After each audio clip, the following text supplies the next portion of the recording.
In this video, we're diving into the writing craft of one of the most provocative, most unmerciful voices in modern fiction, Bret Easton Ellis.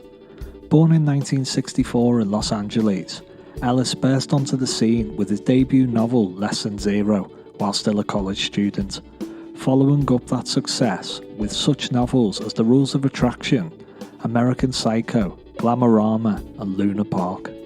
Ellis's signature style combines lean deadpan prose, detachment, sharp cultural satire, and characters living on the edge of consumption, glamour, and moral drift. So what can writers learn from his approach? Let's walk through some key writing tips drawn from Ellis's own words and his creative philosophy. Number 1. Write for yourself, not the market. Bret Easton Ellis emphasises that writing a novel isn't a business or a focus group exercise. He once stated, "You do not write a novel for praise or thinking of your audience. You write for yourself. You work out between you and your pen the things that intrigue you." He also said, "You don't market research a novel. You really are writing it for yourself. It's a hobby in many ways. The problem becomes what you do when you're confronted by criticism. You just don't listen to it." What this means for you as a writer is to focus on what excites or puzzles you. If you write to chase likes or trends, you risk losing your authentic voice. Ellis reminds us that authenticity is a stronger driver than clever marketing. Number 2. Embrace detachment and minimalism in prose. Ellis's prose often feels cold, detached, and observational. In Less Than Zero, the narrator is almost ghost-like, documenting rather than emoting. This style underlines the alienation in his subject matter. He stated, "Writing a novel is not method acting, and I find it easy to step out of it at cocktail hour." This highlights that the writer doesn't need to live the character's madness. You construct the narrative, then you leave it. Try writing scenes where your narrator observes rather than emotes.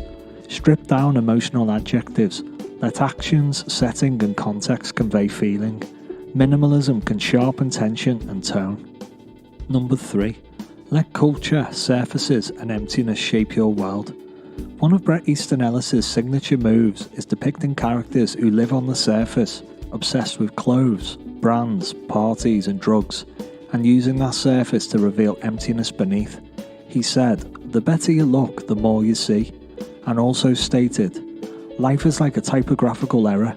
We're constantly writing and rewriting things over each other."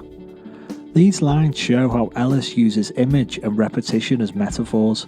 The takeaway is to use brand names, consumer culture and visual spectacle not gratuitously, but as tools to explore character and emptiness. Let the look of a world contrast with the emotional void underneath. Number 4. Discipline is overrated. Write when the juice is there. Ellis takes a contrarian view on discipline, stating, "I'm not a big believer in disciplined writers. What does discipline mean?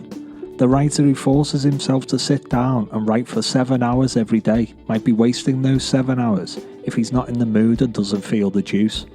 It means the habits help, but perhaps more valuable is recognizing when you feel the story, the voice and the momentum. Don't force empty writing. Ask yourself, do I feel this now? If yes, go ahead. If not, prep, think or research, but don't just churn out words for the sake of time. Number 5. Recognize that you don't control everything. Bret Easton Ellis once said, "I learned that you really don't have any control as a writer. Wah wah wah, big deal. Unless you're the director on the movie or putting up the money for the movie, you really don't have a lot of control."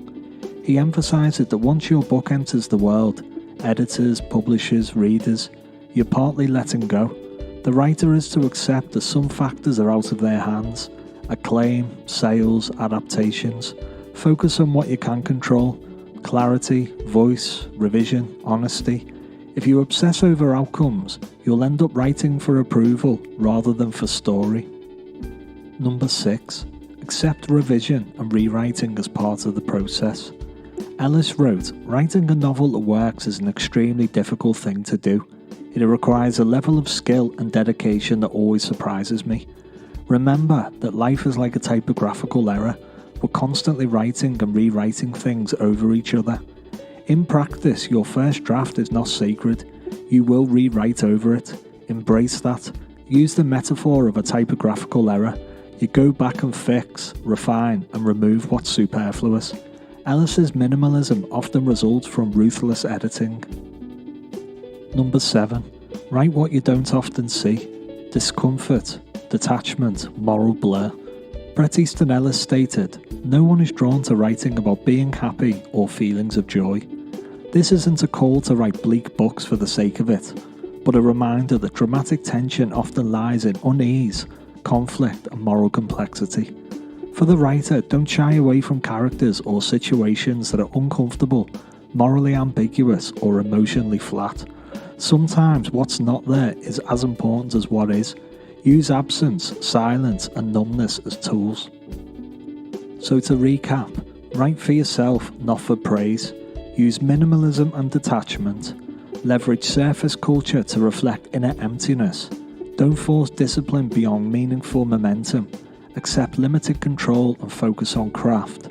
Embrace revision as being essential, and don't avoid the uncomfortable or morally blurred.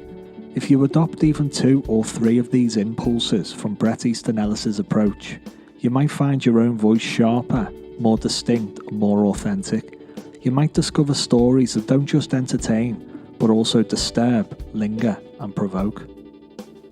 I hope that this advice from Bret Easton Ellis will help you on your way towards becoming a more observational and more minimalist writer, allowing you to hone your process and find your writing voice, one that is uniquely and unmistakably yours. If you like this video, please hit the subscribe button so as not to miss any further content from A Real Lowlife, where we look to showcase writing advice, tips and guidance from some of the greatest, most respected and most famous writers the world has ever seen, from those who have actually been there and done it. That's all for now.